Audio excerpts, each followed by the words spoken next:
just recently finished reading this amazing book that is under 150 pages, and a part of me is so sure that I think most of you have read it already, and I'm the one who's late to hop along into reading books from this particular author.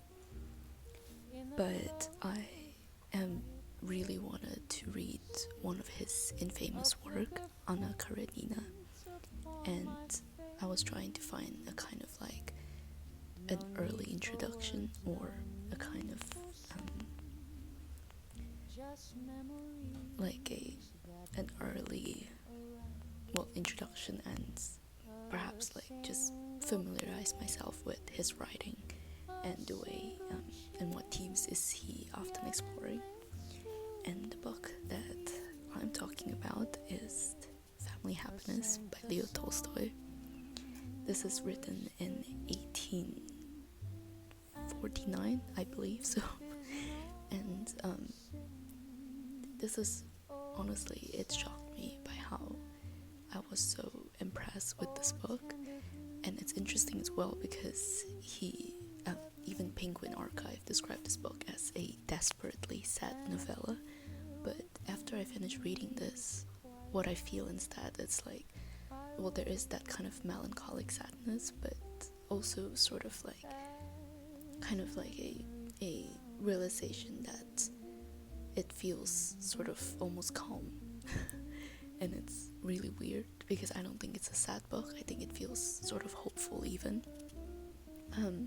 So for those who haven't heard yet, just like me, we're new to Leo Tolstoy works and new to Family Happiness. This book essentially is divided into two parts, where the first part we get to be introduced to the main character, Masha and Sergei Mikhailevich. I think I'm gonna butcher their names wrong, but Masha is after grieving over the loss of the recent loss of her mother, and she was in this perpetual state of depression and melancholia until one of her father's closest friend, Sergei Mikhailevich, came in and visited their home, and for some odd reason she began to feel that ignition spark of passion and romantic attraction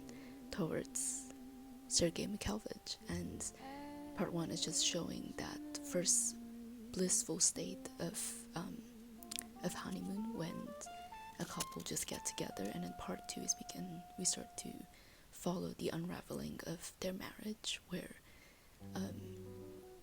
we begin to see how the age gap romance between both of them really started to show that what brings each other contentment and fulfillment becomes entirely separated, despite I think this character Masha have always been feeling like the idea of happiness. She's always chasing this high feeling of joy and happiness, and she always had this idolized belief that happiness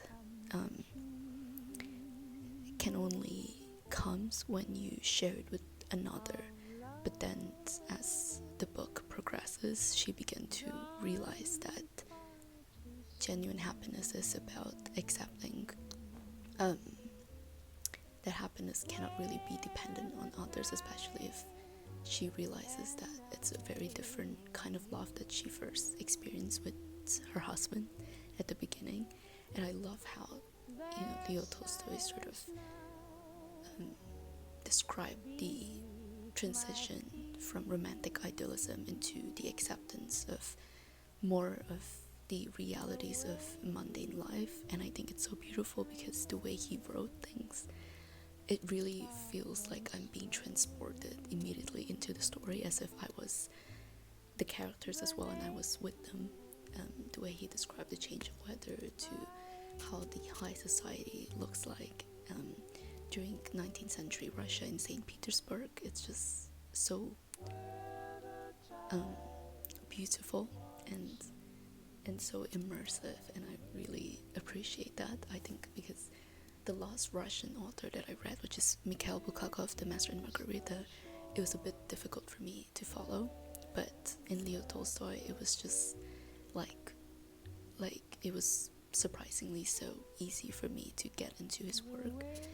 And the fact that this is under 150 pages, but he can sort of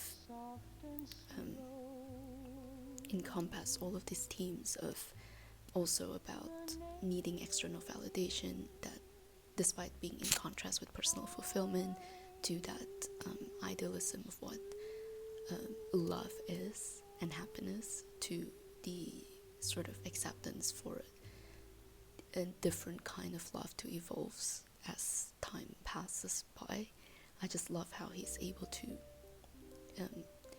accumulate all of that themes in just this little book, and I think it's pretty cool because you don't need like 500 to 800 pages to talk about something like this. And so yeah, so it's just, I couldn't think of anything else when I finished reading this. I couldn't find any faults or something that feels like I'm being dragged when reading. It just feels like every page that I was reading, it was just, I highlighted so many things inside the pages because there's so many quotable sentences and writings that I just really love how he described things.